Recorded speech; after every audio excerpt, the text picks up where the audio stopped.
What is up, everybody? What's going on, Dad? I know it's a weird day for the internet. Hopefully this bears with. So how's it Yeah, going? I'm telling you, just seeing that Facebook is completely down, that's kind of cool, I guess.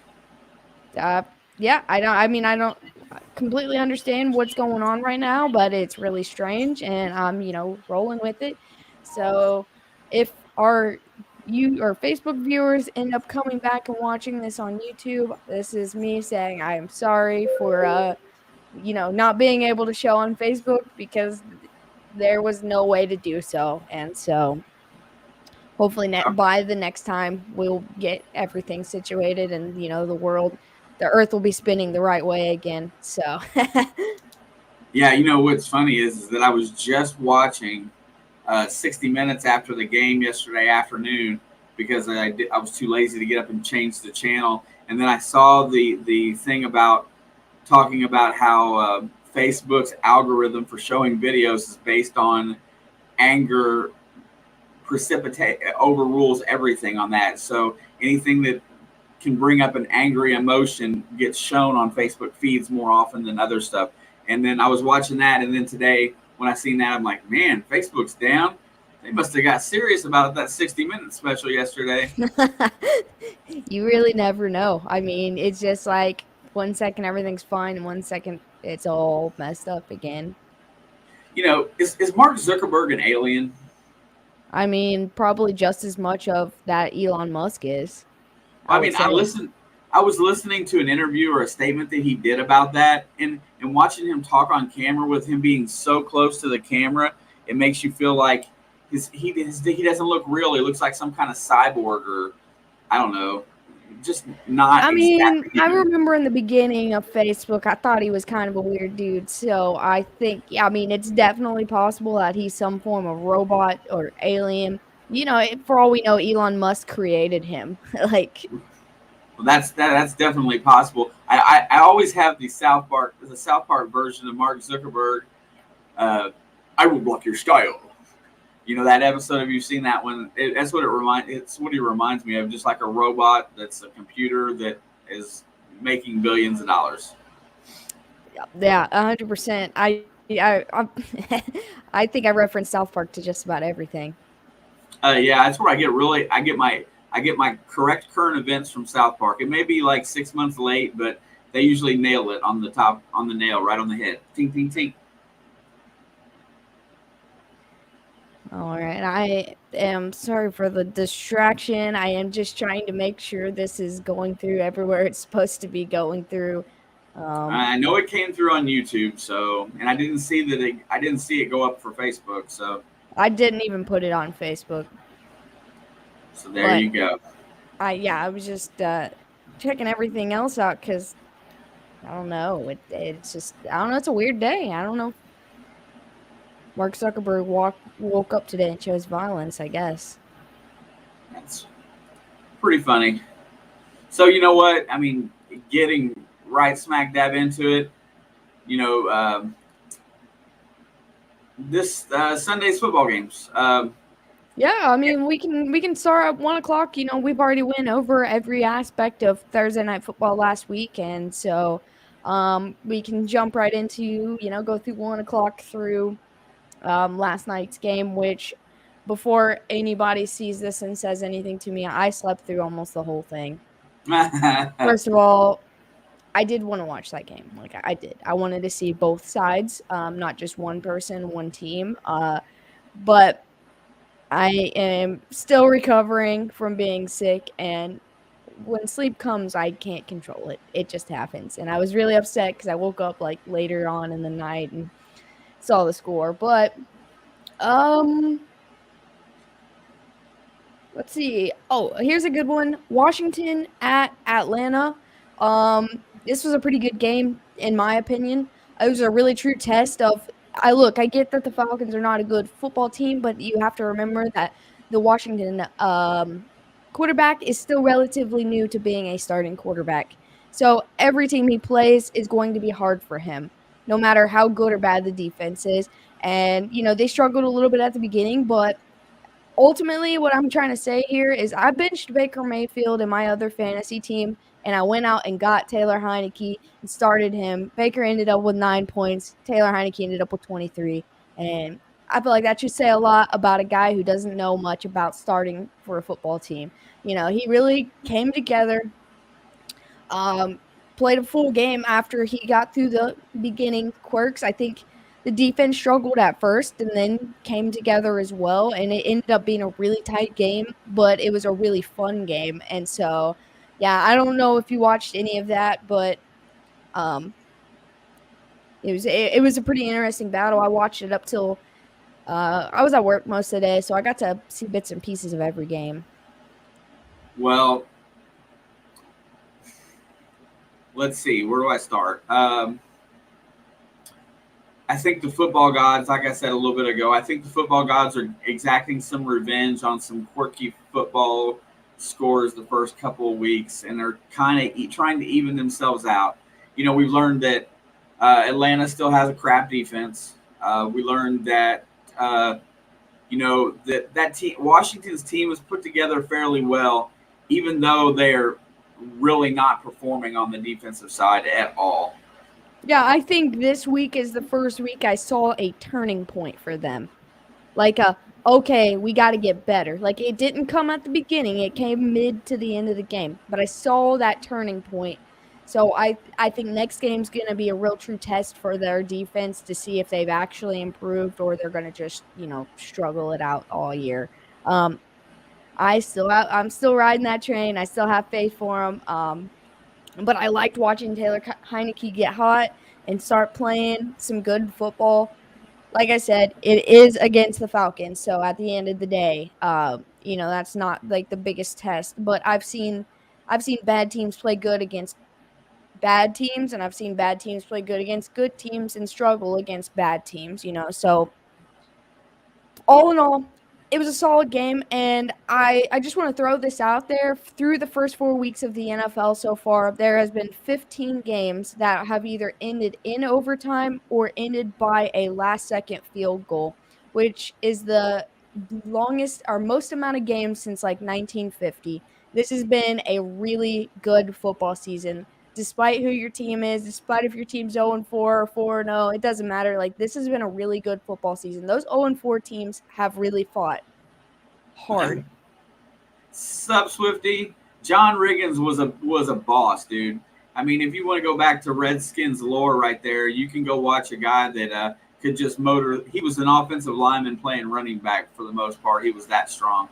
What a beast! But that takes me back to when I was a kid. So, that's a solid choice for a Redskin hero to be a fan of. Yeah, I mean, I feel like back in the day, being a Washington team fan was a lot bigger than it is now, just because they're going through some culture issues and stuff like that.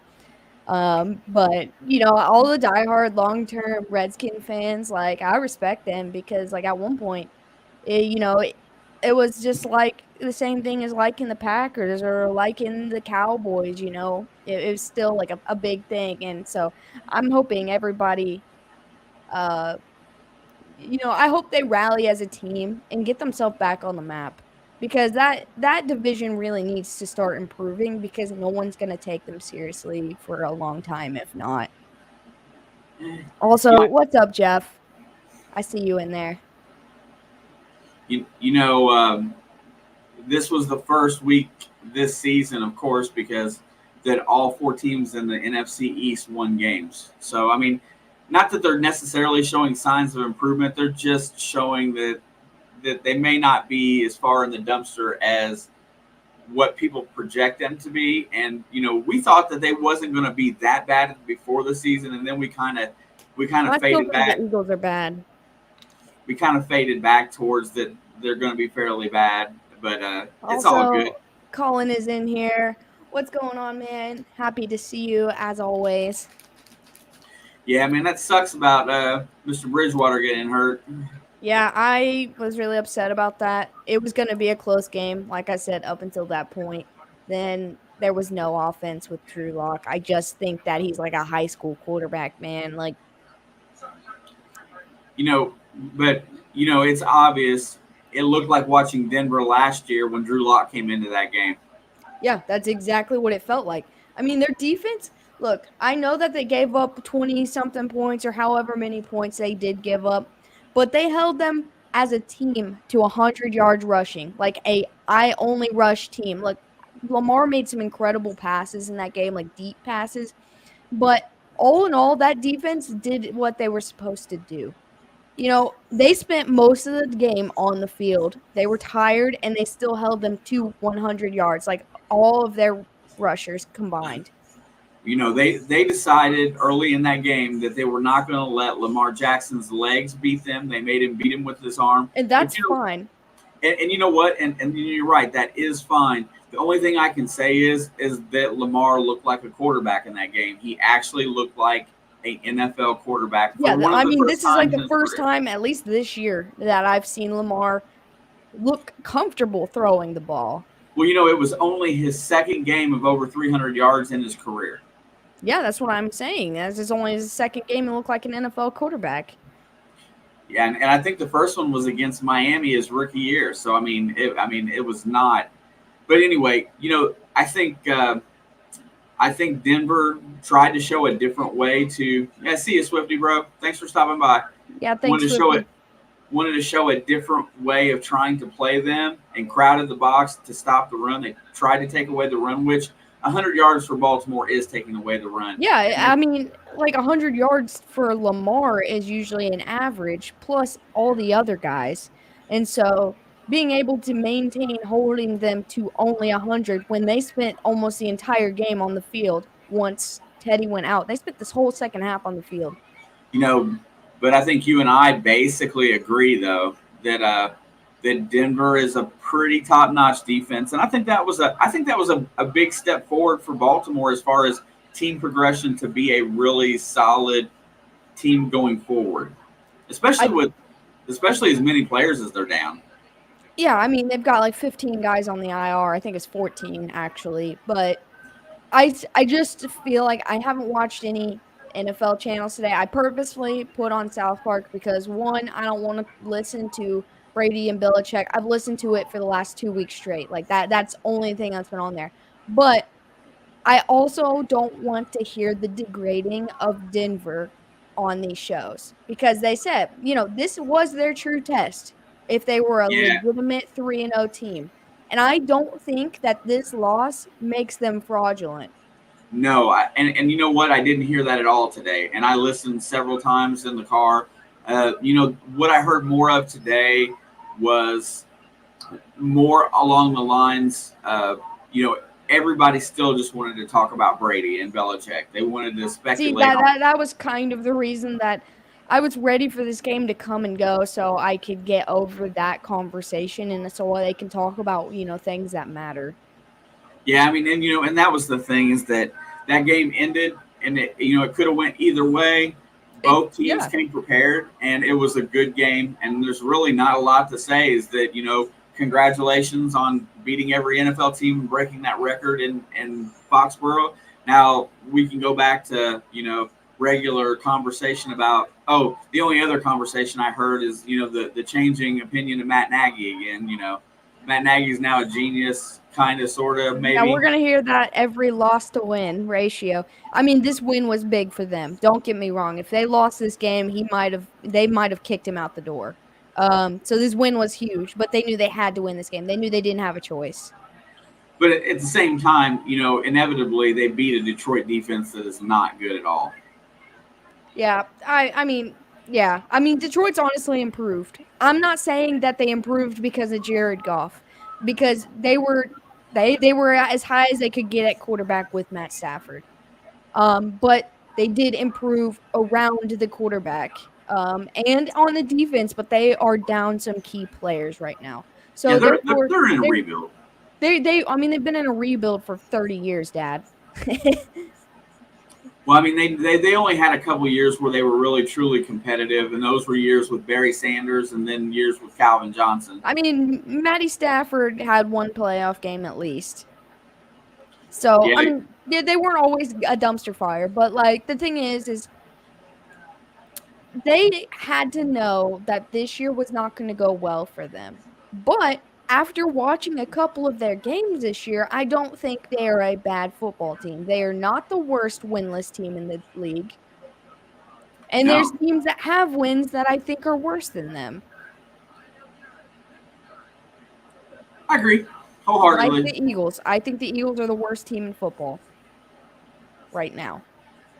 Oh, it's just so hard to say. Um, they played well. But speaking of the Eagles, we can talk about that game.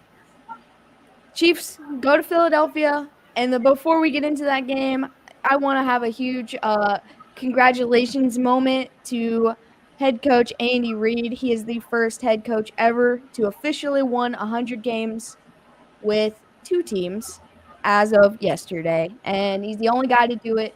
And so I'm happy James, for that.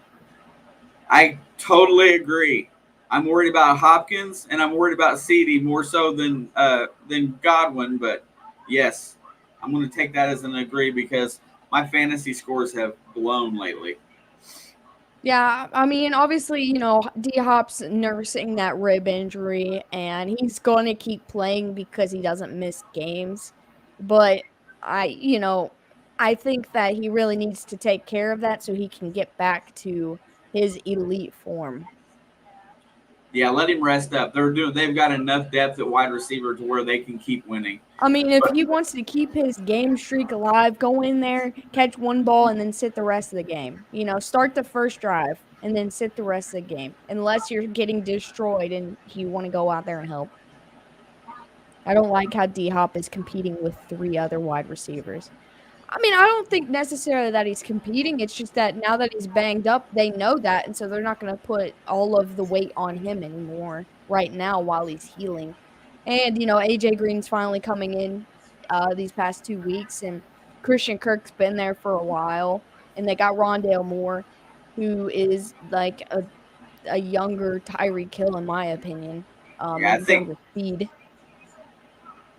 yeah, I agree with Shelby too. Competition is not a bad thing. Yeah, I don't think it's a bad thing, but I don't think right now in this situation that it is a competition. I think it's everybody in the world knows he's hurt and they don't want to put as much, 12, 15 receptions a game on him right now while he's healing.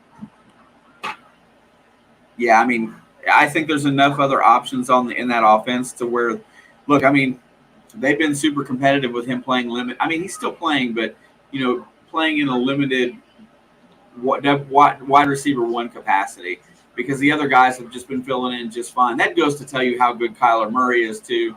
Um, you know, really. Let's go back and let's finish talking about the Philadelphia Kansas City game before we go to this Rams game. Okay. Well, my big takeaway from that is the Chiefs defense made the Eagles look good, but they're not good because the Chiefs give up 30 points every single game. Uh, I still think Hurts is a stud. I just think that's a bad football team. And I've been hearing a lot of rumor mill about the Eagles are still heavily pursuing Watson, so that could be a thing sooner than later. Um, but I mean, I want to congratulate the Chiefs because they're like the game before this, their first three drives were all turnovers. Their first three drives this time were touchdowns. Patrick Mahomes threw 5 touchdowns, which is a lot. I feel like anyway to have 5 touchdowns in one game, but I'm glad to see that the offense is able to pick up where the defense leaves off. But I think something's got to give. They play Buffalo next week. Yeah, I don't think they want to get in a shootout with Buffalo, especially as good as Buffalo's defense is.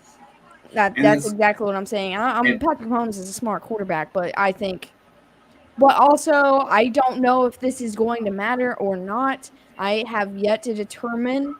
But Josh Gordon may be playing in this game against Buffalo, and so if he is as elite in still good shape as everyone thinks he is saying, how good he looks on the field, I think it could help. But I just think the problem is still not the offense. well, no, what Kansas City wanted with Josh Gordon is this: A they solid want number two. Well, no, they wanted an aggressive, strong player at the goal line other than Kelsey because Kelsey gets the double team, and they wanted somebody that can catch the ball and be that type of guy in the red zone. Tyreek Hill is more of a stretch receiver. He is more of a speedster. They don't have that. They don't have that Mike Evans type, and Josh Gordon fits that bill, and that's exactly why they went after him. Andy Reid is known for going after, taking on guys that need a second chance in the league and working with them and helping correct them. I think it's a solid move, and I think he will play this Sunday. Yeah, I mean, he is eligible now to play, and he's practicing with the starters, and there's no way he's not going to play at this point. I just think that with the obvious, everyone's going to double Kelsey and Tyreek. They needed another wide receiver to spread that out a little bit, and they're not getting enough production out of everybody else. Yeah, because Hardman and Pringle are too much like And they're too Robinson. and Robinson. They're all the same type of receiver as Tyreek. That's why the double team either goes to Tyreek on the down the field or it goes to Kelsey in the short game. They need another big target out there, and that's what Josh Gordon provides.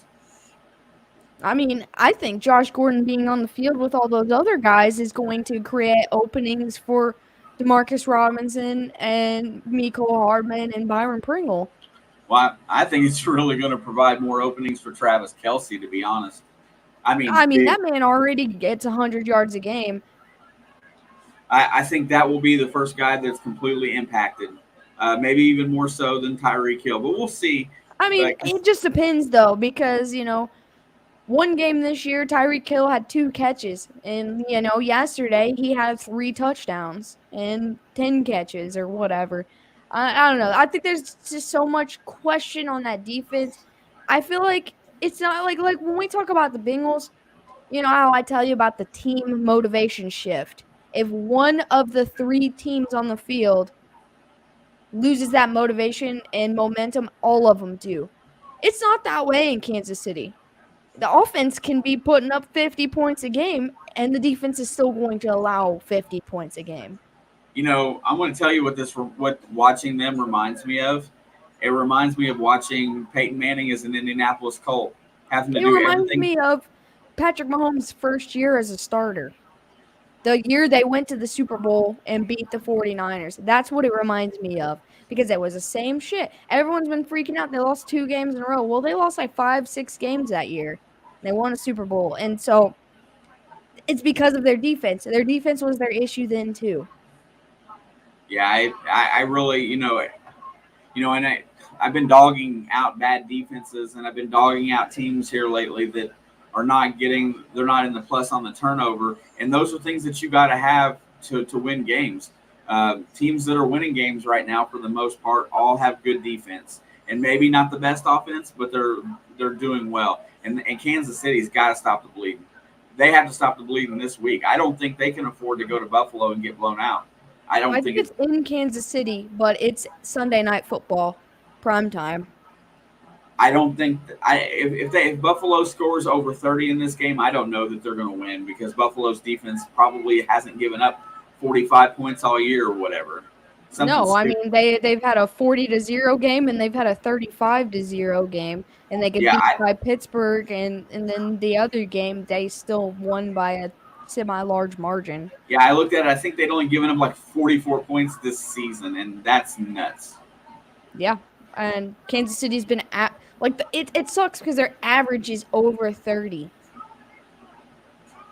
Yeah, I mean Kansas City's had I think one of the 3 worst defenses in the NFL this year, and I nobody wouldn't be really surprised if expected. it's the worst at this point. Kansas City and Washington were both down there at 29 and 30 last week. I don't know where they rank now, but that's where they ranked last week. It's upsetting. But we'll move over to another team. Because that's basically all I have to say about it. Is the offense is still good with or without Josh Gordon. They're good, and their run game's getting better.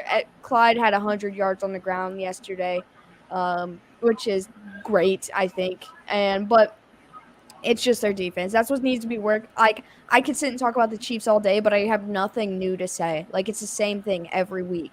Like the offense is fine. Last week was a turnover issue, but this week, 5 touchdowns, 1 interception. The turnovers weren't an issue. It was the defense. So in this discussion, until their defense gets better, that's all I have to say. But the Giants went to New Orleans, went away with a victory in overtime. Let's hear what you think. I could see it coming because the New Orleans has not been consistent this year. I And mean, it wasn't a turnover game this time like it was the last time the Saints lost 2 weeks ago. I think one thing I think that the Giants played team football in this game, and they actually looked like a decent team for once.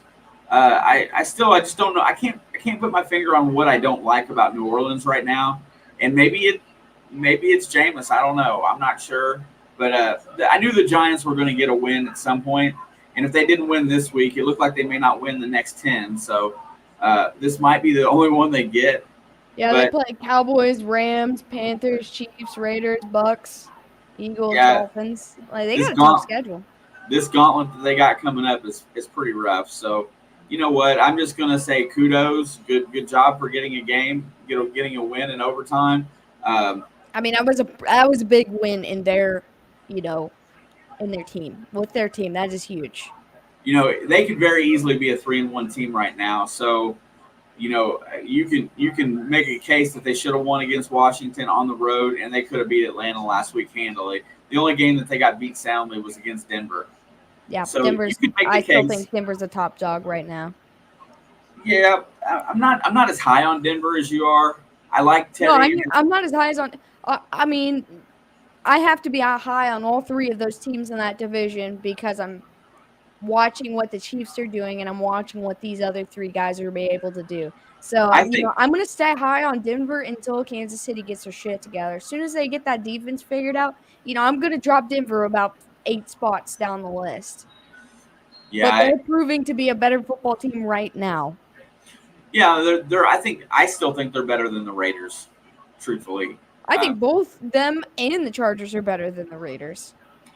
I Derek I Carr's playing good ball. Their defense is fairly good, but I still think those two teams are better than the Raiders.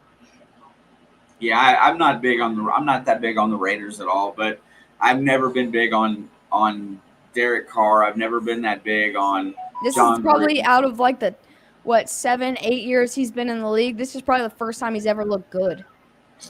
Yeah, I mean, So I don't see it to last. let's keep going because that game there was kind of blah.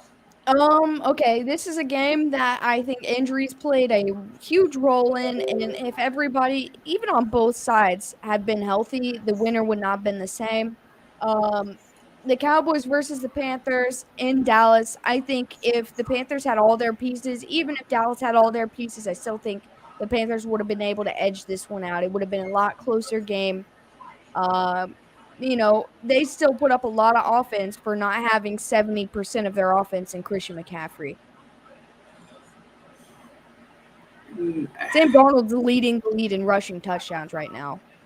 I've just got. You can make that argument. That's fair. I still, at this point, I feel like the offense in Dallas is clicking, and the defense is playing well enough. Um, that's a tough game. That's a toss up if everybody's 100% healthy. So No, I I mean, it was a toss up game time regardless. yeah, I agree. And I mean, the Carolina came out really hot. They slowed Dallas down tremendously at the beginning of that game. That was one of the games I watched probably the majority of. Um, I was forced to. yeah, that was the situation I was in. I didn't have a lot of options at the time. So yeah, I firmly believe Christian McCaffrey was the game difference in that for me. Because they still were able to run the ball. They got a couple rushing touchdowns. They still were able to move the ball. They were still able to get points, but not as many as they should have. And I think Christian McCaffrey is the difference maker in that equation. So Yeah, they I still mean, put up, what, 24, 28 points? 26. Yeah, I was going to say, they still put up a good number of points. Oh, I mean, you know, And I think there was a momentum shift that the Panthers were not scoring as fast as Dallas was, and therefore their defense kind of just lost it a little bit. what's going on? Yeah, I mean, you know, Dallas was up in that game at the beginning of the fourth quarter by 22 points, and then they did start resting players on defense. I mean, that doesn't take away the fact that DJ Moore got a couple touchdowns after that, but I mean, the game was pretty well in hand. I mean, so Christian McCaffrey makes that a much closer game going forward. Um, but Dallas did do their good work in the second half, and they turned it on. Yeah, I mean, yeah, there's no doubt about that. That Dallas played a solid full game. I'm just saying they were able to score so much because of the situations they were put in. I think the Panthers would have scored more than they already had with CMC in their lineup, which would have Yeah. changed Dallas's game plan. Oh, for sure. I mean, Christian McCaffrey is a game changer no matter when I mean, he's one of those guys that whether he's in the game or not, it's almost as much saying he's as much of a game changer as somebody like saying Joe Burrow or or Tyreek Hill if they're not in the game. I mean, it's the same type of situation. If your star's not playing, you're a different team. Yep. I mean, yeah, I knew that the Panthers were going to struggle for a little bit after CMC went down. Do I think they're a bad team now that he's gone? No, they still put up 26 points. That's a lot of points in a football game. This Oh, isn't sure. college football. 26 points is a lot. So, I still think that is still a working offense, and they just need to keep the momentum up and push themselves, and their defense is going to keep playing better. And let's just go ahead and say it that they're 3-1 in their division, and they got Philadelphia next week at home. Uh, getting out of there without no more major injuries is probably the biggest win they could have had. They were 3-0 and they earned it for sure. But 3-1. If you'd asked them before the season if they would take 3-1 after 4 games, and they would gladly have taken it with the unknown of a new quarterback. Yeah, they've been like, "Are you serious, man? We were going to be lucky to get 1 or 2." Yeah, they probably thought they might be a 2-2 team. So, I mean, that's really good. Yeah, It's just the one thing that seems to be reigning supreme is good offenses are still scoring points, bad defenses are giving up a ton of points, and that's it right there. yeah, 100%. And okay, so to the next game. This is the one and only game that out of all 16 games that were going to be played this weekend or week 4 that I was 100% certain of the winner. It was the only one. Bills versus Texans. It was so bad that Mitchell Trubisky came in and scored a touchdown. A rushing touchdown. He scored a touchdown on the ground. So there's not a whole lot to say here other than the Bills are playing elite. They got slapped in the mouth week 1 against Pittsburgh, and then they got their shit together right then and there. They said this is not going to be a problem anymore. We're not going to let whatever just happen because I still to this day have no idea how that even happened. Turnovers. I mean, yeah, I know how it happened. I watched the game, but like nobody in the world other than Pittsburgh Steelers fans thought that was going to happen. Let's be real. Oh, true. And I mean, so nobody understands, and but yeah, they took that loss, and they are the one team that really learned from their mistakes. And they've been clean, effective, high scoring, aggressive, and dominant since then. and that's the other thing you can say about that. The opening game of the season, the one thing you can say about Pittsburgh that you can always take it's always going to be this way. When they come in, they're going to play aggressive. They're going to come in, they're going to try to punch you in the mouth and knock you back. And you know what? That was a very physical game. AFC North games are super physical, and that's one of the benefits of being in that division. That the physicality is so tough to play in, and if you go into a place like Buffalo, you can win on physicality on occasion. I'm not saying that it'll happen every time, but that's one thing that Yeah, Pittsburgh can I win mean, the game on. I didn't look at that game and then knock Buffalo down from the pedestal I had put them on before the season. I still think they are right there, right where I said they'd be. just with an extra loss that I didn't anticipate. Right. And that's the beauty of it is that with this extra game this year, everybody gets at least one gimme game that they can just say, "Hey, we just didn't show up."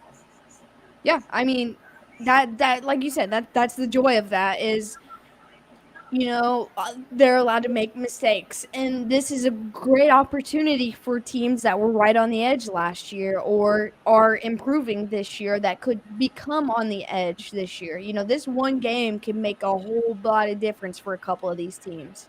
And not to mention, look at it how it stands right now. That AFC East is right now it's a dumpster fire. I mean, Buffalo is the only team in there that's playing competitive, really solid competitive football week in and week out. Yeah, yeah, 100%. And so, I mean, like I said, I don't have a lot to say about that Houston Buffalo game, so I'm going to go ahead and move on if that's okay. Perfect. Because I mean, it's a 40-0 win. What else you want to say? All I can say is if Terod was there, maybe it would have been a little bit different. But I've played Madden this year, and they made Buffalo's defense legit. Shelby played the Bills, and I couldn't beat that defense. They might not have any names for themselves, but they're an elite defense that people need to take seriously. And that's just it. And they've got an explosive offense. It's going to stay that way until someone shuts them down completely. So let's go to in Miami, Colts versus Dolphins. I said this, and in my preseason, I even said the Colts were going to win this game. I said this is the game that the Colts are going to turn their shit around. They're going to get it together. What's up, JP? Thanks for hanging out with us. I don't know that I'm gonna go as far as saying getting their shit together. No, I mean they're 0-3 at that point. Miami has a win for the year already.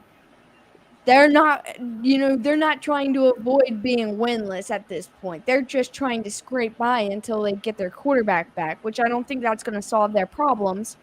But I think, at this point, they're like, we don't know what to do, so we're going to rely on our defense and hope for the best. But Indy, they don't want to be winless anymore because they know they are a team that should be, at least minimum 2-2 right now.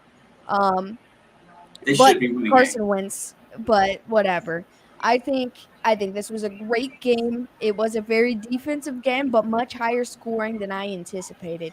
I thought this was going to be probably like a 17-13, 21-17, not quite as high as it got. The Colts did come out on top. I think they were deserving of that win. They fought really hard. Carson Wentz is still banged up and still playing. I don't know if that's a good thing. People seem to think that makes him heroic for wanting to be out on the field. Look, don't go out there if you can't do anything because you're hurting. Like, that's not heroic. That's stupid. But he was able to manage to get this win today or yesterday. And, I think that's very big for them because, they don't have the easiest schedule either. Yeah, restate. What are the stipulations on Wentz's contract this year? He has to play what? He has to play like a certain percentage, and from what I remember, I think it's like 71 to 73%. And if he plays that much or more, Philadelphia gets a first round pick.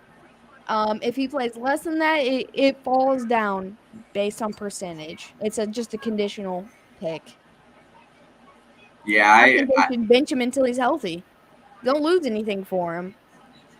yeah, I think they got to get used to the fact that maybe they're not going to win that division. I mean, I All know I'm it's no. saying is he is not vaccinated, which has been a whole issue with a lot of players. Go get Cam Newton, sit him on the bench, let him get healthy so you don't lose anything, and you can pay bare minimum for Cam.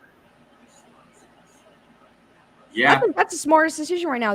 Cam or Nick Foles, go get him. Put Wentz on the bench. You don't give up anything basically at the end of the year because he's going to sit a couple games. Let him at least get healthy. He wasn't even healthy from the start. He shouldn't have played week 1. He came off that surgery. And then he managed to sprain both of his ankles. The dude's a bum. The dude's a glass cannon. You need to sit his ass on the bench until he's 100% healthy and then put some bubble wrap on him before you send him out on the field. Plain and yeah. simple. Yep, I wholeheartedly agree. I I ain't mean, seen much of. I ain't seen Mark in a while. I don't know what he's been doing. I've been talking to him a little bit, but I don't know what he's been doing. Not watching baseball because his Cubs season's over. All But I got, all I got 3 letters for Mark: MVP. yeah, you're not gonna get that money either. Oh, that's okay. Just the satisfaction of winning the bet is enough for me. That's basically all you get from bets with Mark. But I mean, yeah, I at this point I think they need to stop forcing Wentz onto the field, whether it be him begging, him wanting, him asking, or coach's decision. Like it doesn't matter. Why waste a draft pick when he could sit on the bench? At this point, they're falling out of that playoff contention. uh, hey, I'm really ready to move on. I want to talk about. I'd like to talk about the Tennessee Jets game. I'm getting there. I'm getting there. I got an order. I got it sitting in front of me. All right, well, keep going. Well, that was my next game, but you're a little eager beaver over there. Listen, I want everybody to go back to our last 2, 3 streams and listen to me tell you that the New York Jets are going to beat the Tennessee Titans, and I said I don't care what anybody thinks about that pick. I said it's going to happen. I put it in a parlay, but the fucking Lions let me down. Yeah, The Tennessee Titans are not that good of a team. And they lost A.J. Brown. They lost Julio. All they had was Derrick Henry. It was literally, I knew this was going to happen. You can't depend on one guy to win your game. Look, they said Derrick Henry, they've never lost a game where Derrick Henry's rushed for over 75 yards or something like that. Derrick Henry rushed for well over 100. And, the Jets were still able to power through. Because Derek. of a missed field goal by Randy Bullock, I don't care that happened, but the fact that they ever went to overtime should say something about the Tennessee Titans anyway. Yeah, I mean, Ryan Tannehill had a mediocre, adequate day. I mean, he didn't turn the ball over, but he didn't light it up either. Uh, Granted, he had no receivers to throw to. I still don't think Tennessee is a good team. I think they're very one dimensional. Even though they got good pieces, they don't have a good. I don't think they have a good quarterback. In that instance, I would rather have Zach Wilson on my team than I would Ryan Tannehill. I would take Zach Wilson. I'd take Trevor Lawrence. I'd take any of these rookies over Ryan Tannehill, honestly. I don't. I just don't, I'm not sold on him. Look, he can't throw the ball effectively unless he's got a star wide receiver. The only thing that he did during that game was he spread the ball around fairly well, and he did throw for 298 yards. He had to. But and Derrick Henry put up numbers. That's enough numbers to win the game. Now you go back to, hey, then why did we lose? Well, you didn't play defense either. I mean, honestly, That was the number one reason why I was convinced the Jets could win this game. And it had nothing to do. This was before I knew that A.J. Brown and Julio Jones were not going to be playing. This was well before that. There are too many holes in their defense. If you watched any game they've played this year, even the ones they won, you can see where their defense got exposed. And look, this is the first time in 4 weeks that Zach Wilson looked like a real quarterback. that we can say that about all our rookies. They are all improving week by Yeah, week I by mean, week. Trevor Lawrence and the Jags, this is the first time playing against the Bengals, or the first time they look like a real team. Yeah, there wasn't 3 turnovers in the game. I mean, that's No it. fumbles, not a bunch of interceptions. They only got sacked a couple times. They put up points. They played defense over a good, explosive Bengals offense. It was the first time I was talking to some Jags fans at work because everybody on Friday was wearing Bengals jerseys. Everybody. I'd never seen so many Bengals fans in one place except for on TV. And this guy and his girlfriend, one of them was a Bengals fan, one of them was a Jags fan. I said, listen, look, don't be upset about that loss because that is the most promise your team has showed you all year. I was like, you need to take that as a win. It's an L on the spreadsheet, but it is a win for that team because they looked like an actual football team. He looked like an actual NFL quarterback. Like they played well. I mean, they look like they could win a few games going forward for sure. Yeah, I mean, I had them going, 1-16 or whatever. They could finish with three wins now, but that's still improvement from what everyone thought, or at Uh, least what we thought. keep on But going. yeah, that Jets game, I'm very happy about it. I was okay with losing all the money I bet this week because the Jets won. The Saints broke two of my parlays, and the Lions broke a parlay, and I think the Patriots might have broke one. But I did have the Jets in there, even though I said it's not worth putting money on, but I think the Jets are going to win. I still put money on it because that's who I am, and I like to throw some risk in there. But I before the 4 o'clock games and all of the 1 o'clock games had finished, I said I don't care if all my parlays lose if the Jets win. It makes it worth it to me. And so that is the upset of the year so far, in my opinion. Because realistically, it didn't matter who they had on their team. If Derrick Henry was healthy, they should have won that game. Agreed. If And you can so the control, fact that both New York teams got their first wins this year or this week, now good for them. No one deserves to go 0 in however many games they play. No one deserves that. Uh, the Jets played an actually good game, and there were some receivers on that team I'd never heard of before, and he was moving the ball, pushing them to each and every one of these guys. He didn't care who it was. He didn't care if it was his 2-star receivers. He got the ball where it needed to be, made smart decisions.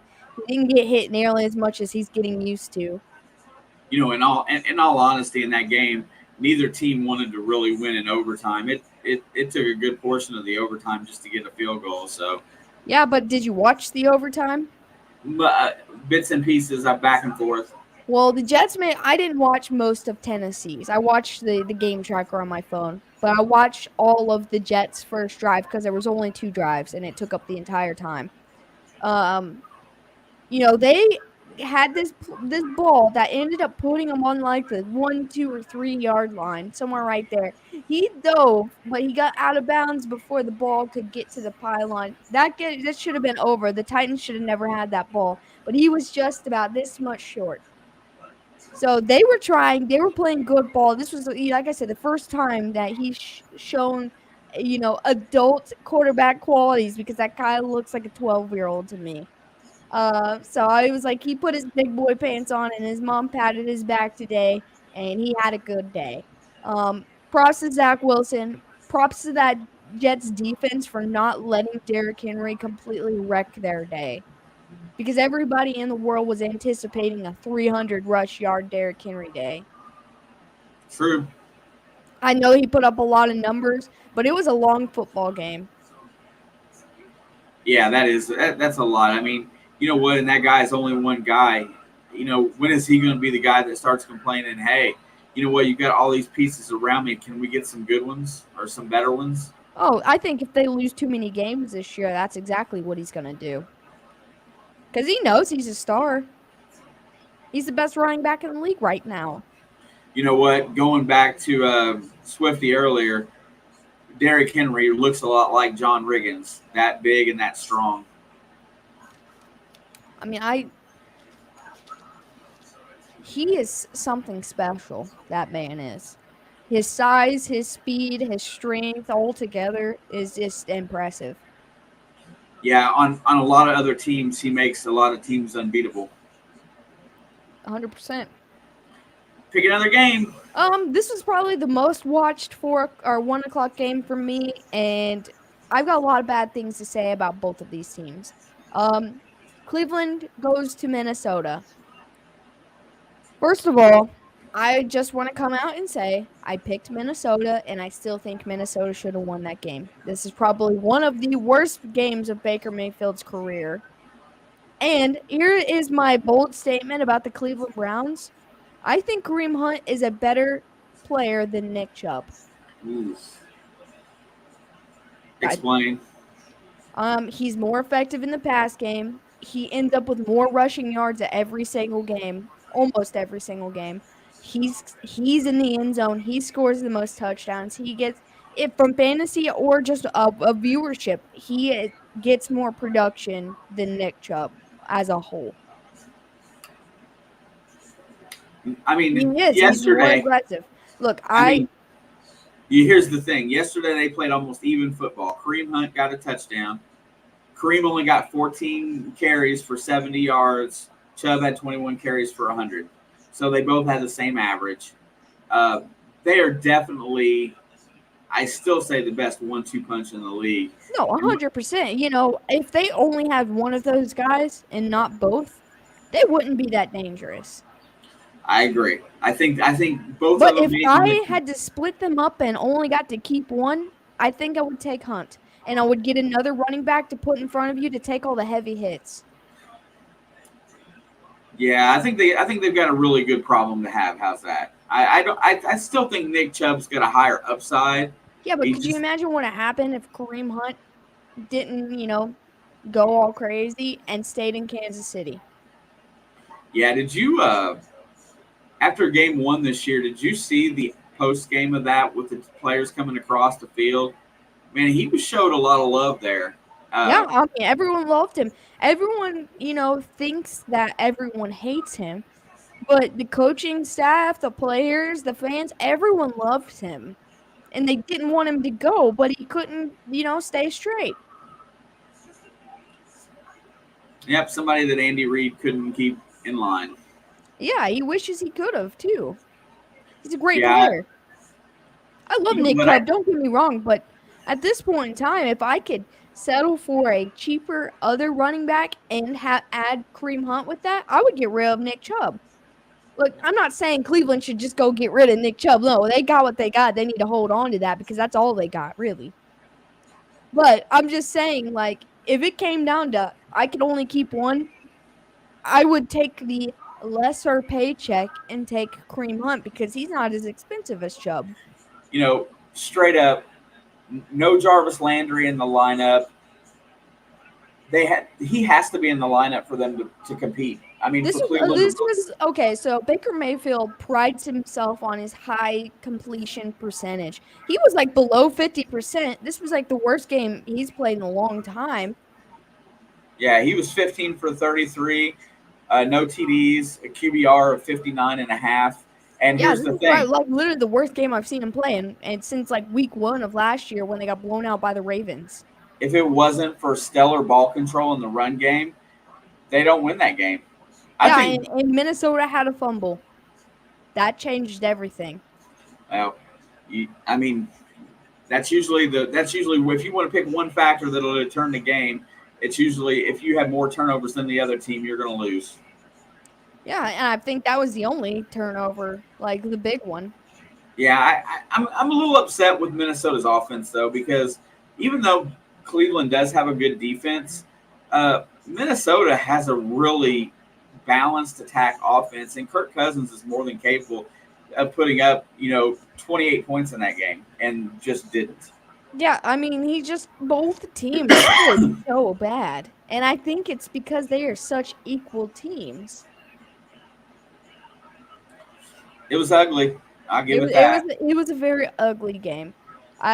Cleveland came away with the win. I still think it should have went the other way. But a few mistakes here and there, and that you changed everything. True. Yep. Done with the ugly stuff. Let's go to something else. Let's jump into some more ugly stuff. How about the Bears and the Lions? Because we haven't actually talked about that yet. Um, I thought the Lions were going to rally there at the end. I think Chicago had a really good game plan. I think they really Okay, I'm going to tell you why the Bears won that game. And there was only one person, David Montgomery. He is the who's reason they won that game. He who's put now up as out. many points as the entire Lions team did. True. And Yeah, he and that's went the to them. sad thing is that he won't be in next week against Vegas. And you So benched him this week against me. I did bench him. When I went to text you to tell you my suggestions, the most important one is you should put David Montgomery in until I realized you were playing against me, and then I deleted the text. I left Jonathan. I left Jonathan Taylor But in Jonathan because Taylor was been dealing with an injury as well, yeah, I know. and Miami's defense was way tougher than Detroit's defense. I got it. I know, and I thought about it, and I sat there and I debated. I left Dalvin Cook out because I didn't think he was actually ready to compete at a high I level, didn't think he was going to play. and I just sit there and I'd already played. What happened was I want to play David Montgomery, but I'd already played my flex, so I thought Jonathan Taylor was going to have a good game, and I was absolutely wrong. He did have a good game, He but had a not like decent game. He yeah, did but have a not one good 30-yard rush for a touchdown. yeah, I mean, he ended up with over 20 points, but David Montgomery played the game. But now Had I at got least more. 2 TDs for sure, and well over 100 yards. Yeah, now I got more injury problems than I can shake a stick at. So yay me. You should see Shelby's fantasy team in our other league. Her whole bench is either IR or questionable, banged up. And this isn't a league that you can just drop someone and go pick someone else up. These are league that your team carries over next year. So you can't get rid of anybody. You got to deal with it. Yeah, I still think that I think Chicago played the proper game for their young quarterback. I think letting Bill Lazor control the game calling, the play calling for that game was a help for Justin. Um, I still don't think he's ready to face most of the NFL as far as competition goes because Detroit's defense is really not that good. But good day, good game. Let's go on to next week for you guys because I don't think they're going to have the same result next week in Las Vegas. Yeah, I think I don't want to get too much into next week, especially with Vegas just yet, because I want to see what happens tonight. Oh, sure. Tonight is look, if the Vegas can come out and beat some ass, then they're gonna have no problem with Chicago. But if the Chargers beat the Raiders, this could start the downfall of the Raiders. I'm I'm calling in. The Chargers are going to beat the Raiders pretty good tonight. Yeah, I'm riding the Chargers train hard, but we'll get into that once we get finished with all these games. I want to make sure we at least touch on every game that happened. Uh, Packers versus Steelers, probably one of my favorite games of the week, and not for any particular reason other than I knew the Packers defense is not good, but it was gonna show how bad the offense of Pittsburgh was and show how washed up Ben Roethlisberger was, and it did exactly that. Let me hear your thoughts and go. Not much. I it's a game I didn't have no desire to watch. There's nothing there that I really wanted to see other than Pittsburgh lose the game, and I got what I wanted. You know, Pittsburgh's defense played okay considering who they were playing. Their offense looked like they were completely washed up. I mean, it was other than a couple decent highlights, they looked bad. I And they're mean, going Pittsburgh fans are using the argument that Chase Claypool did not play, and I'm like, yeah, but what happened to your boy Juju? Like what happened to? I mean, Deontay Johnson did have a 45-yard touchdown to start the game off, but what happened to him? What happened to Ray McLeod? What happened to Najee? What happened to your entire well offense? here, Chase here, here. Claypool is not your offense. Let me take that argument. You know, Tennessee was competitive in their game, and they didn't have none of their star wide receivers. But Derrick Henry stepped up and tried to win the game by himself. Nobody from Pittsburgh stepped up to take Chase Claypool's place. And by the way, Chase Claypool is a good two on most teams. Yeah, He's I not. mean, look, if you look at the stats for the offense for Pittsburgh all year long, Chase Claypool is not even their number one targeted receiver, and neither is Juju. It's Deontay Johnson by a long shot. And so, you cannot use the argument that Chase Claypool is the reason that you got blown out by Green Bay. Uh, Because Green Bay's defense is not good. Plus, Jair Alexander went out late in the game, too. That was when you needed to take advantage. And talking a little ahead to next week, Jair Alexander might not be playing against the Bengals in Cincinnati. Also, with Kevin King out, their two top cornerbacks. This is another game where my bold prediction comes in. What happened with Cincinnati and Pittsburgh could be a very replicated state against Green Bay, other than, Aaron Rodgers will be able to put up more yards than. Yeah, the question is that you know and that's the thing is who they put on Devonte Adams. I mean, that's really gonna what it's gonna boil down to. I think they got some other receivers. That Scantling, I think he's hurt too. Um, so Yeah, I I think mean, the only threat is Devonte Adams and Aaron Jones. see Aaron Jones is the player that scares me against Cincinnati, to be honest. Just That because he's so versatile elusive. backs, versatile backs kill the Bengals generally. Yeah, Jair. Yeah, no hate to Jair Alexander. He's a hell of a player, and it really was sad watching him go down. He made the stop on fourth down. He hit Najee Harris, and Najee Harris got up, and he didn't. And something about his A AC shoulder, something is not right. I don't remember exactly what it is, but I think they're going to play that safe with him because he's such an important player. They're not going to rush him back out onto the field. So he might sit this week, along with, unless Kevin King comes back. Also, Colin, I just don't like Ben Roethlisberger. And you have a real reason, like something happened against your team. No, I don't have a reason like that. I don't care how many times he beats Cincinnati. I don't care if he ever beats the Chiefs.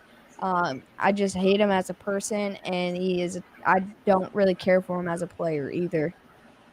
I don't care for anybody who plays in Pittsburgh. I feel like Pittsburgh is like a dirty team. Personal opinion. Along with their fans. They have dirty fans also. Okay. Hit the Bears, hit the Lions, hit the Packers, hit the Bengals, Browns, Ravens. I don't. Did we talk about that? Ravens and Broncos. Uh, we started to.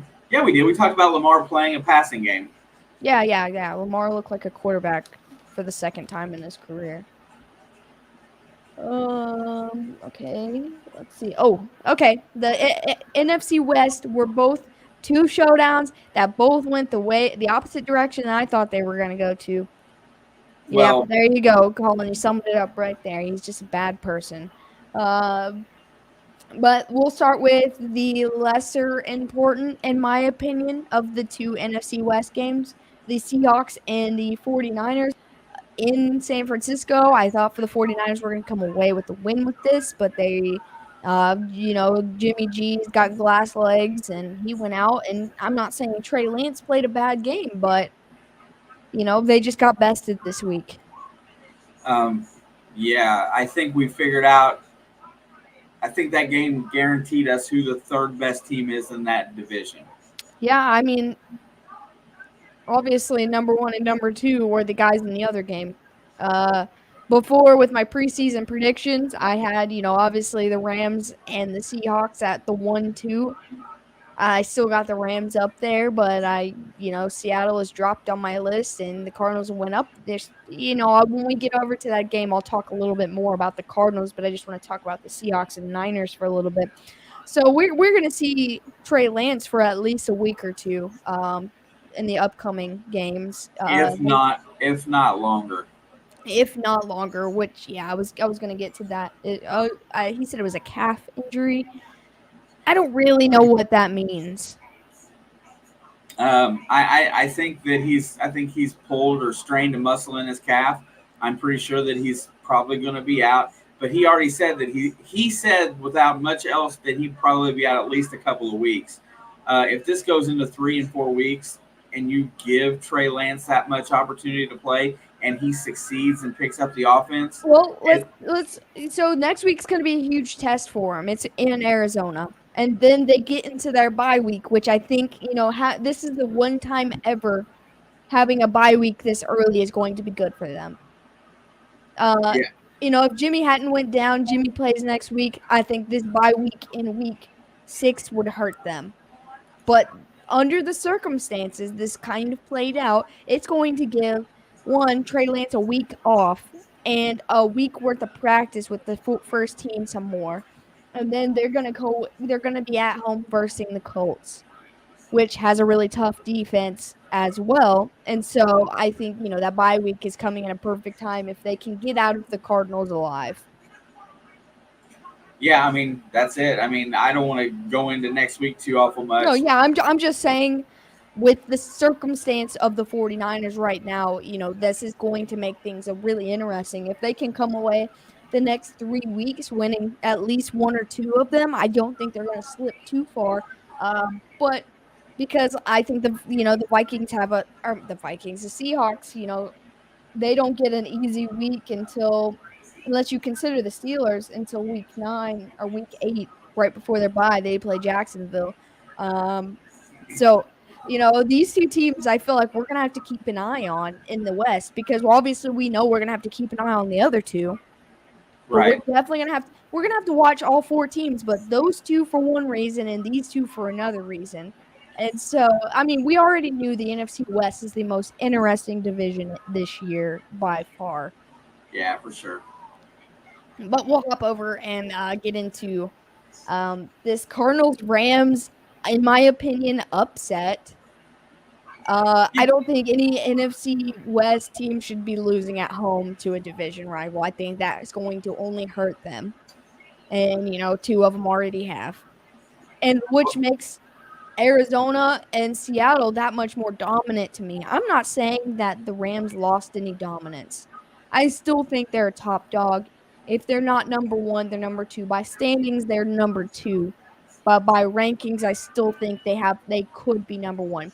There's a lot of questions that remain in Arizona, and it's not the players, it's the coach. Will the coach hold up? Cliff, I think, his job's on the line this year. I believe that.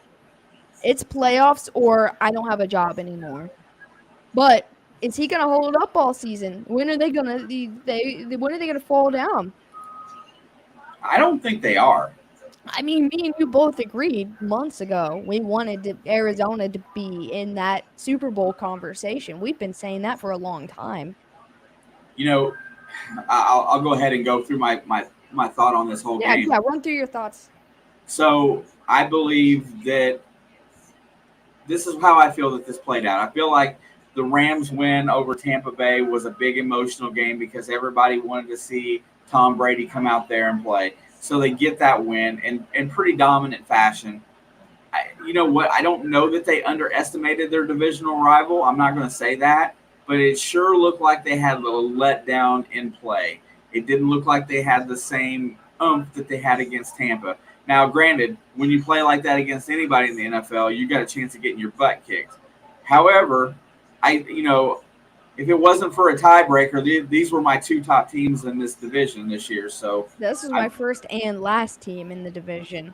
I'm really, I feel like Arizona's this good, but I feel like the Rams were due a letdown. That's why I was talking about the football gods coming into play. They played so good last week and looked like a Super Bowl team, and then maybe they got cocky. I'm not sure. Maybe the game plan was off a little bit.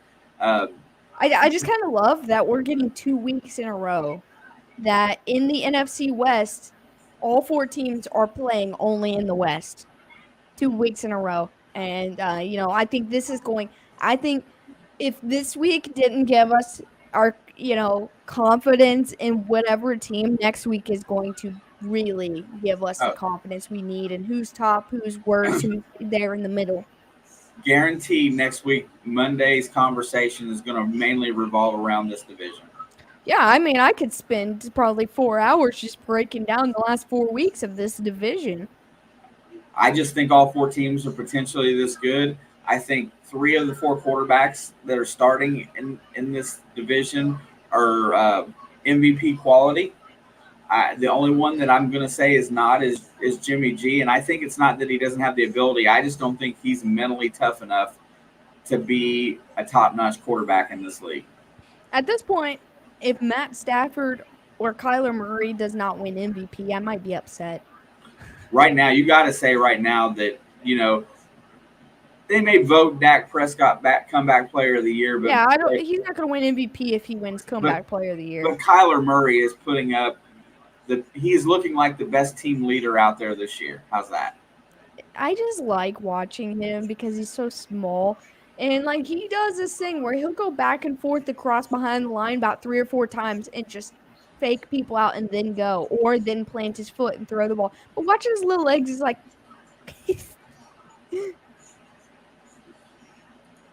So what are we heading to next? Because I think I think we covered every game other than the 8 o'clock game last night and the game tonight, where we'll just jump right in there to the Buccaneers Patriots game. Look at this. Look, I know that it was raining, and I know that there was a lot of emotions involved in this game, but Mac Jones didn't care about that. It didn't affect him at all. So I think with these back-to-back games watching the Buccaneers, I've seen nothing but able to point out their weaknesses. Like I said, I did not watch all of that game. I did get to watch some clips. I think Mac Jones is going to get the Patriots back on track. Their schedule isn't quite as hard as everyone else's, but it's not easy because there's no easy schedule this year. But I think like we saw true flaws in Tampa Bay over the last 2 weeks, being the Rams where they lost and this week where they could have lost. Now I'm not saying they're not going to bounce back and be dominant next week. They play the Dolphins, but I'm just saying I think I don't think they're going to continue to be as dominant as everyone thinks they will. no, I mean they're going to have five. They're going to have 4 to 6 losses this year, more than likely. Maybe. I mean, I think that's fair to say going forward. I don't think that.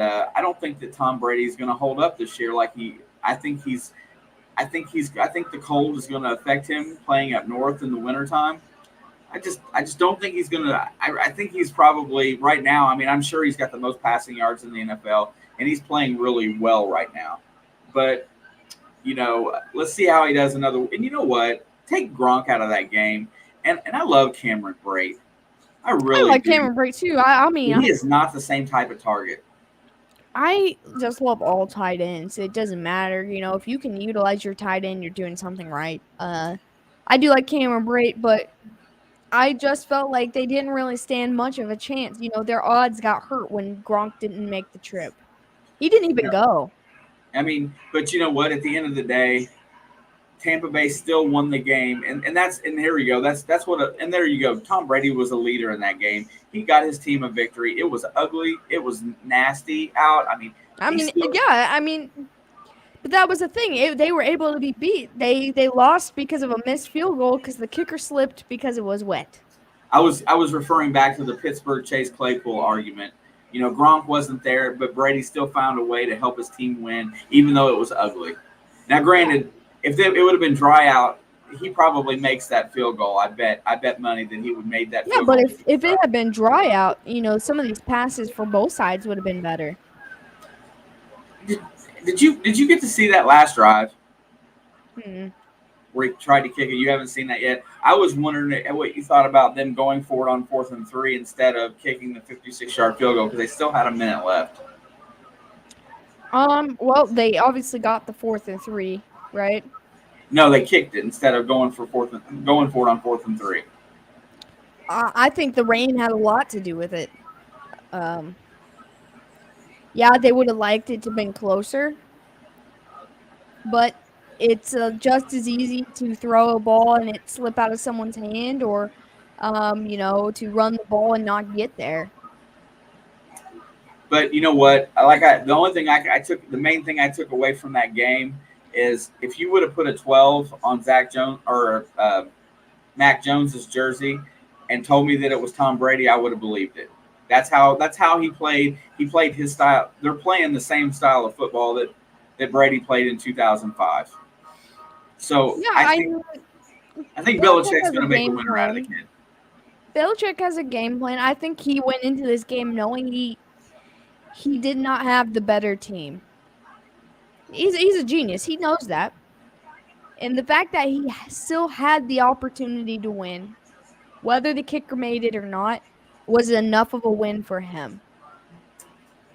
Being that he could say, I still had Brady on the ropes. I had Brady thinking he was going to lose, whether he did or not. That was his victory. I don't like I know we don't like to get preemptive and into next week, but how many teams do you think are going to study the defensive scheme for that game to play Tampa Bay the rest of the year? I think every game they play, people are watching them. I mean, I think they're going to take that defensive plan I think people are still studying their defensive plan from when they played the Cowboys on Thursday night opening weekend. I think people are still watching that film. And then after the Rams game happened, then they're going to study the side by side of those two films. And then this, the main factor in this game was not Brady, was not Belichick, was not Mac Jones. It was the rain. That was the main factor in this game. The rain and the cold. And the fans. I love how they were all cheering for him when he first ran out there, but as soon as he took his first drive, I've never heard a crowd yell boo louder. That's New England. That's Pittsburgh, dude. But yeah, no. I just think that as this season goes on, people are going to figure out how to beat them. Look, the Buccaneers have a relatively easy schedule, if we're being honest. They play their division rivals, it can be hard. They do have the Bills, and they have the Washington football team, the Eagles, the Dolphins, the Bears, the Giants, like the Jets. Brady knows how to beat the freaking Jets. That's probably the most beat team of all time was Brady versus the Jets. Yeah, I, I I still think they lose 5 or 6 games, but I'm really ready to talk about tonight because we're getting close to Monday Night Football. Yeah, I mean, this is okay.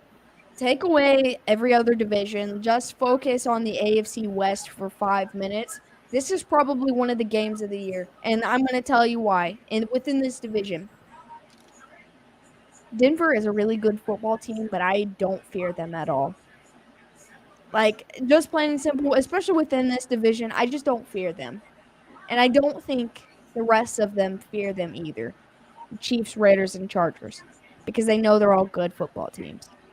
They know it's going to be competitive, it's going to be hard, and they could possibly lose because that's what happens within divisional games. But they don't fear them for, like, the playoff spot they're looking for. Like, they're not worried about Denver. And right now, I'm not worried about Denver either, and I'm not pushing them down at all because I still think we could see them in the playoffs.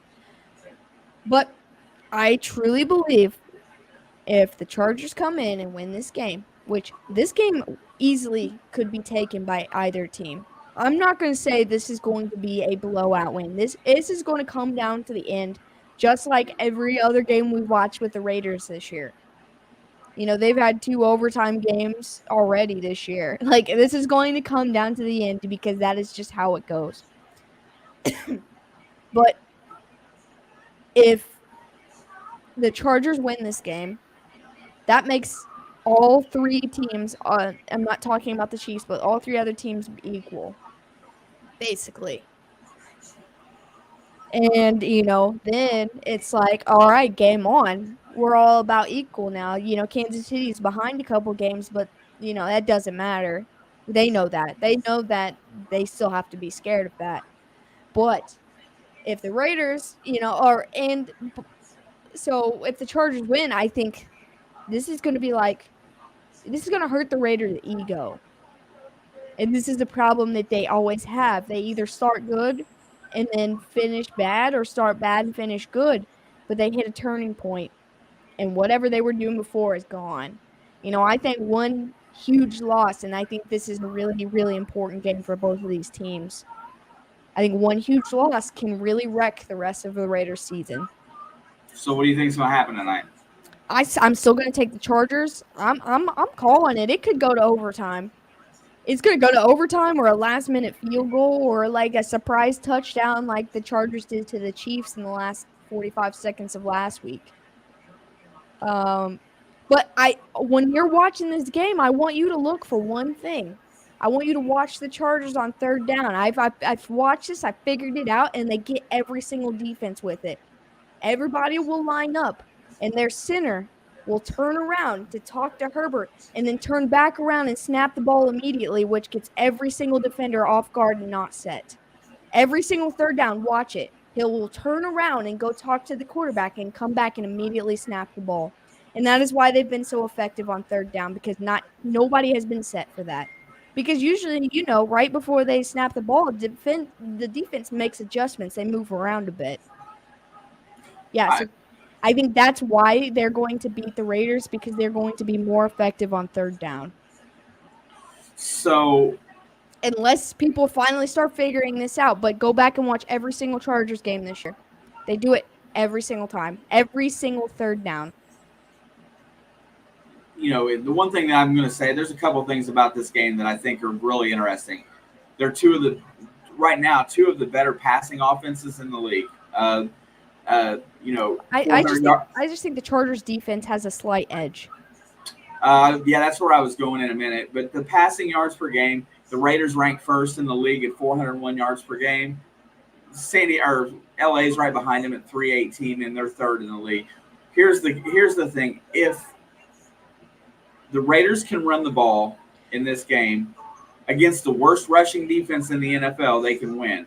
Yeah, but that's where I was getting at. See, you were getting at that, but this is where I was getting at, is the Chargers are really good at running the ball with Austin Eckler. If Austin Eckler's in that game and he runs well, they win the game. But Josh Jacobs, whether he plays or not, has been hurt, and his backups haven't been that effective. No, I mean, Peyton Barber is about the only one that's put up anything. And Drake, I think. At the end of the day, if you look at statistics, the Chargers are playing a lot of three-man rushes. They're not getting sacks. They're falling back and playing the pass. They're ranked really high in pass defense. They're trying not to give up the passing yards. The Raiders are getting their yardage through the passing game. If they run, it's going to change it. But I don't think the Raiders can run today. And I think Derek Carr runs into a wall trying to throw the ball today.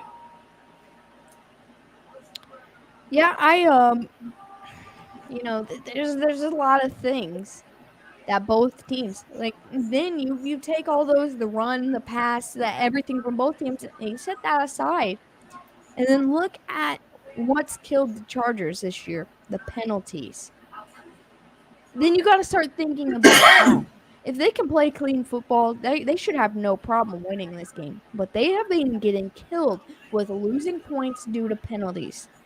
They've had multiple touchdowns taken away this year because of a shift that shouldn't have happened, or someone lined up wrong, or a false start, or just a hold call, If they can, cut their penalties in half from their average this year and not get 6 touchdowns taken away, I think their defense is enough to hold up.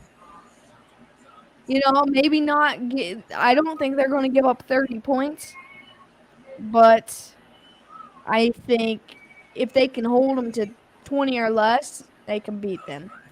The Raiders played well at Pittsburgh, but how hard is it to play well at Pittsburgh right now? I mean, you get what I'm saying. So that was their only really true road game that they've had this year. This is a much different environment. You watch the Dallas. Yeah, but I don't know. I don't even think this is going to be much of a road game. You think the Silver and Black's going to show up in LA? 100%. I mean, they're a dominant fan base. They are probably the most dominant fan base.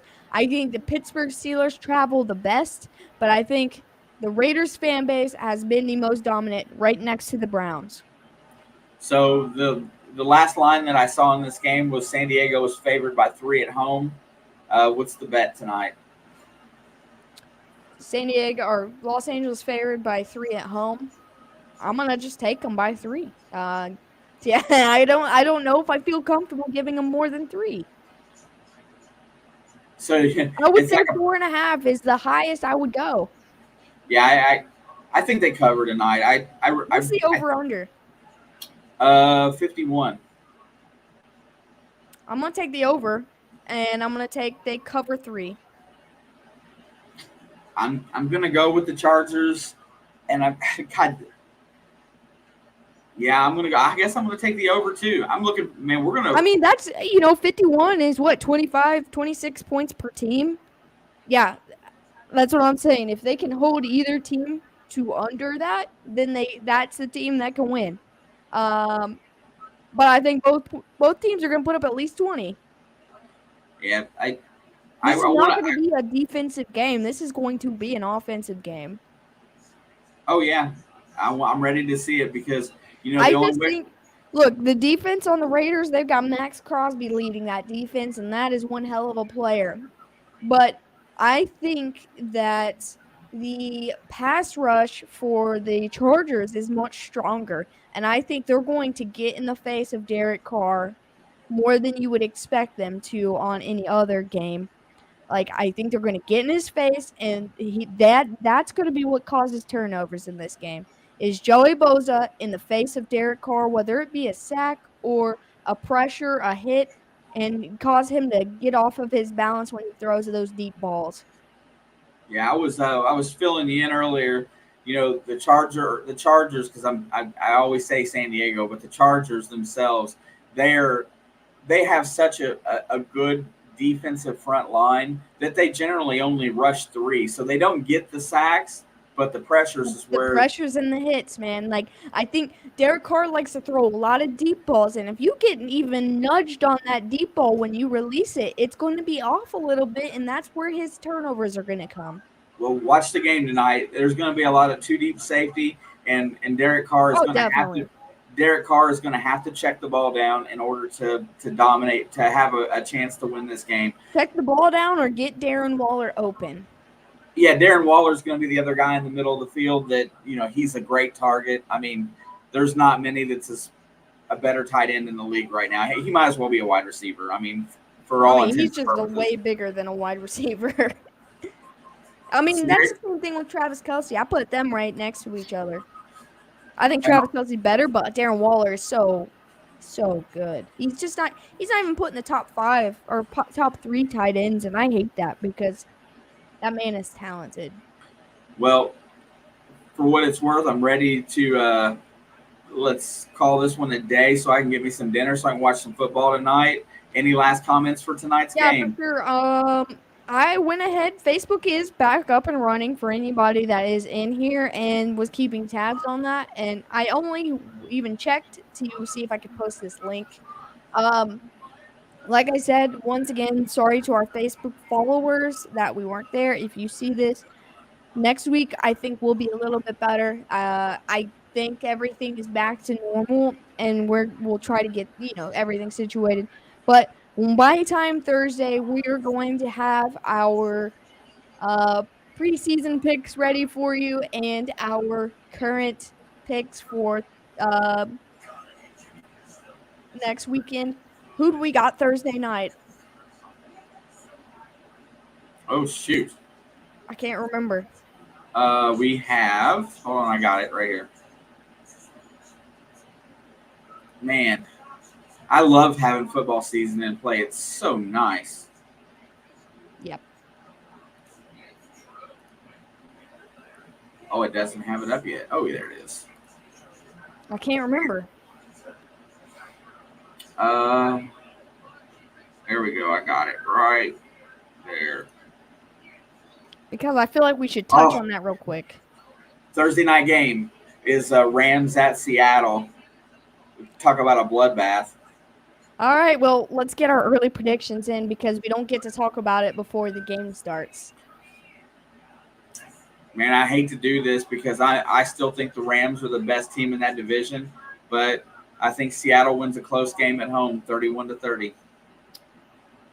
Yeah, I've got Seattle taking the win on this one. My only issue is that the Rams lost the game this week that they should have won. And so I think this was going to be an easier game for Seattle, but now I think, like you said, this game is going to be a bloodbath.